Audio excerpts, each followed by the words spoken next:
Well, now though, for some things that might at least facially seem that they shouldn't function well in an anarchic world, but that you have argued can function. So the first thing that comes to mind is police. How would police function in a world without government? Yeah, well, the system which I sketched in Machinery is one in which individuals are customers of firms that enforce their rights and settle their disputes.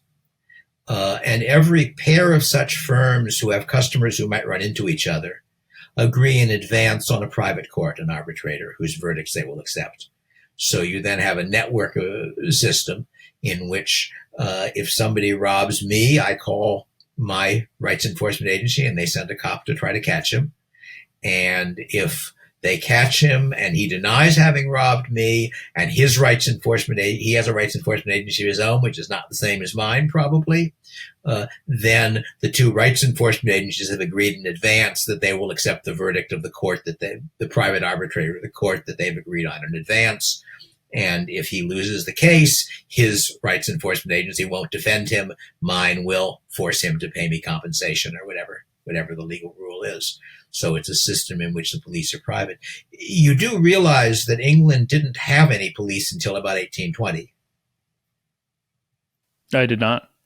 Yeah, Robert Peel invented the English police force in the early 19th century. And in the 18th century, if you basically, criminal law was privately prosecuted, the enforcement of the verdict was public. So if somebody stole your horse, it was up to you to find out who did it, to then report it to a constable who could arrest him for you, to bring the evidence to the court and have him prosecuted, and he gets convicted, he gets hanged or transported to the New World or something. And there were people in the business of doing this for you. There were so-called thief takers who were in the business of catching thieves. And to some extent, that was motivated by rewards. That varied a lot according to the particular crime and where it happened. And to some extent by rewards from the victim who would pay. And there were various, it was more complicated than this system. But really, you didn't have anything that we would recognize as a police force until Peel invented it. And the only cases where the government was itself, where you had equivalent of a district attorney, where your government was in charge of prosecuting, were crimes that were actually against the government. So if you stole something from the government, they would hire a lawyer to go after you. But if you stole something from me, that was interest to the government only at the point when I had tracked you down. I or somebody working for you. Anyway, that's my most recent book is called Legal Systems Very Different from Ours. And it has one of the very long chapters is on 18th century England, because it's a fascinating system. It's not clear when you start thinking about it how it worked, or why it was set up the way it was set up. It was a legal system where all serious crimes were in theory capital. The only exception being manslaughter. But on the other hand, of the people who were charged with such capital crimes, maybe 1 in 8 got executed. And of the people who convicted, maybe 40%, we don't know, but something like that. So it was a weird and interesting system. It's a fun book. You can get it on Kindle, or you can read a very late draft on my webpage if you'd rather. But anyway, but in any case, what I'm describing is a system where you would have police who were employees of private firms, and the private firms are being paid by their customers to provide police protection to them. No, the hard problem is not police. The hard problem is national defense. Well, before we get to national defense, though, I can imagine what you've just sketched out as, okay, England pre-1820 is not Malibu, but I can imagine this working in Malibu where people have the funding to hire this private enforcement. But I don't see how this could. Who do you think is paying for the police now? Is it coming by money falling out of the sky? No, but if you look at government expenditures, the expenditure for court and police is a tiny fraction of the total expenditure of governments. Nonetheless, all of that expenditure is being paid for by people. So if you're presently being taxed $10,000 a year, of which $100 a year is spent on police, surely you can afford $100 a year for private police when you're no longer being taxed. Right. But so I'm imagining a place like the south side of Chicago where there is very little income, but there's an inordinate amount of crime. And I don't think that it is tax money coming from those districts that is paying for the policing there. Maybe I'm wrong, and you can tell me that. That is to say, the answer is I do not know what the distribution of tax revenue for his expenditure is, but I would be very surprised if the tax revenue from the south side of Chicago was not larger than the expenditures on police force in the south side of Chicago. Because given that the expenditure of the state and federal government is probably 50 times the expenditure, the fraction of it, I don't know the numbers, but it's a large multiple of the numbers of the amount spent on police enforcement. So even if the south side of Chicago only pays for half of its expenses, since its expenses are not mostly police and courts, it's still going to be paying much more than police and courts would cost. Okay, so your point is that my intuition, due to my lack of knowledge of the financing of you can look up the numbers pretty easily, and I looked them up a long time ago, so I'm out of date. But police and courts are not a major factor. Could look it up right now if you felt like it. Look up the budget of the state of Illinois. But you think my intuition is wrong, and this is something that could be implemented even in poor communities? Mm-hmm. Okay. Then let's move on. You will notice at present that it is the poor communities are typically worse off in the things provided by government. All right, yes, government has in effect a monopoly of two things: schooling and law enforcement. And the worst schools are in the poor areas, and the highest crime rates are in the poor areas. Anyway. That's interesting. I imagine, though, that there are grocery stores on the part of the south side you're thinking of, which is not the part where I lived in. It's a little bit farther south. Well, except when I was a graduate student, actually, I was on the wrong side of the Midway for a year or two. But the grocery stores there are probably a little more expensive than the grocery stores in the good areas, because it's more expensive to run a store when there's a high crime rate, and they probably have somewhat lower quality, but nonetheless, you're getting more or less, it's not a huge difference between what's available on the private market for grocery stores or buying cars or things of that sort between the poor and the rich areas. Rich people buy, nicer food and better cars. But there's a very large difference between, as I say, in law enforcement and in schools. But continue. Well, actually, before we move on to police forces, a different sort of crime occurs to me right now. It doesn't seem to me like the private market would, or the free market would be able to protect against insider trading. It seems like if insider trading, for instance, or white collar crime would just become totally rampant, because the people who might be policing that would have no incentive to police it. No, because the appropriate solution, it's not clear that insider trading is a bad thing, but the appropriate approach is that part of the contract that part of the way a corporation is set up does or does not permit its insiders to trade. And if the rule is that your employees are not allowed to trade on the stock on inside knowledge, then it is in the interest of the company, having made that rule, to enforce it.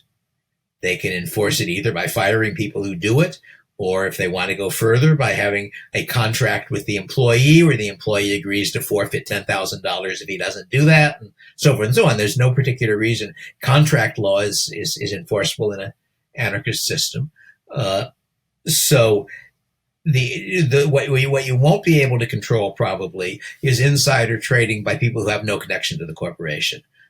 Because the barber who overheard a conversation among insiders can't. You probably won't be able to get. But no, the insider trading has the advantage of getting information to the market faster, because the insiders are the ones who have it, and when they trade, that affects the market. It has the disadvantage mainly the disadvantage that it means that the gains from change do not go to the ordinary stockholder, but go to the particular, at least some of them go to the people who have the inside information.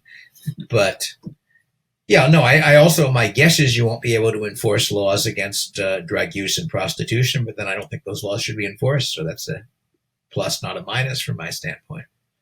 Or gambling. That in general, what's basically going on is that what the laws are being produced in a market. The people producing the laws, the rights, the arbitration agencies, are selling them to the rights enforcement agencies. From the rights enforcement agencies, from their standpoint, part of the product they're selling their customers is what laws they'll be judged under. So that means that a law which benefits one person by $100 and hurts by another person by $200, if they're both customers of the same agency, it will probably not pay the agency to accept that law or the arbitration agency to offer it. And even if they're customers of different agencies, since the two agencies have to agree on what arbitration agency they will accept, you would expect that you would tend to get roughly economically efficient law. That is law which maximizes the value to all the people affected. There are some exceptions, but that would be the normal pattern. And then I think it will be the case that it is very rare that I get more by violating your rights than you lose by my violating your rights. And therefore, it would be very rare to have a case where it's economically efficient to have a rule that lets you violate rights or lets anybody violate rights. On the other hand, the value to a heroin addict of being able to consume heroin is very high. The value to other people, as long as the laws are being enforced with regard to theft and such, of not letting him use heroin is very low, especially since heroin is going to be cheap if it's not illegal, and therefore there will be less reason to steal in order to get it.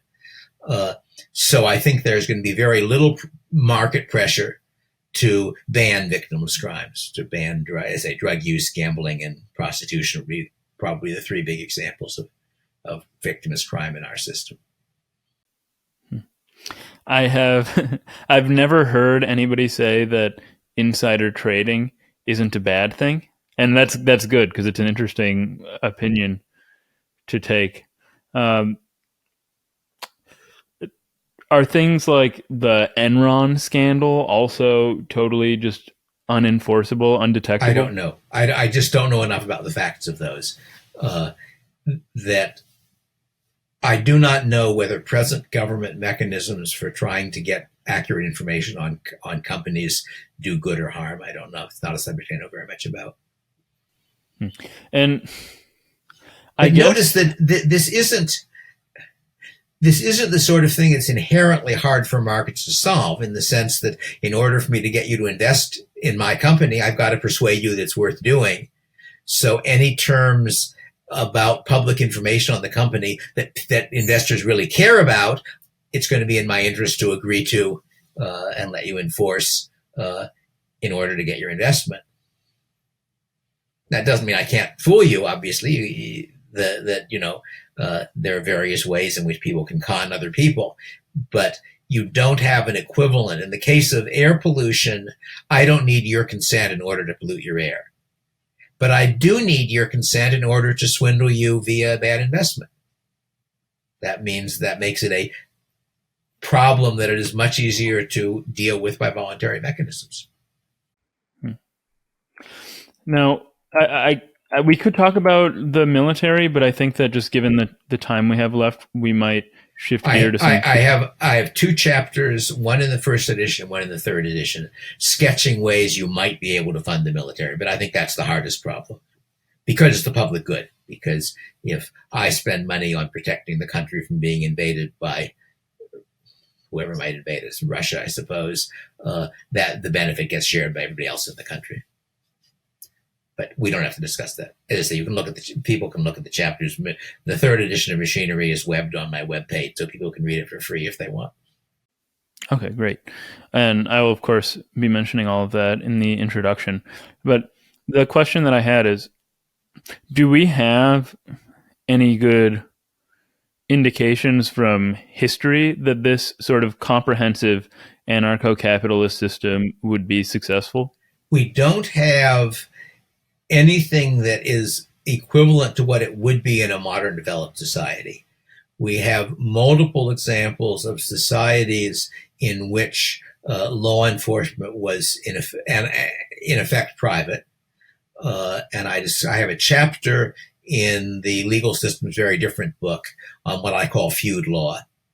I should warn you, the word feud and the word feudal have no connection. They're etymologically distinct and conceptually distinct. The basic rule of feud law is that if you wrong me, I demand you compensate me, and if you don't compensate me, I harm you. And then there are a variety of requirements to make that a working legal system. And I run through in the chapter the problems it has to.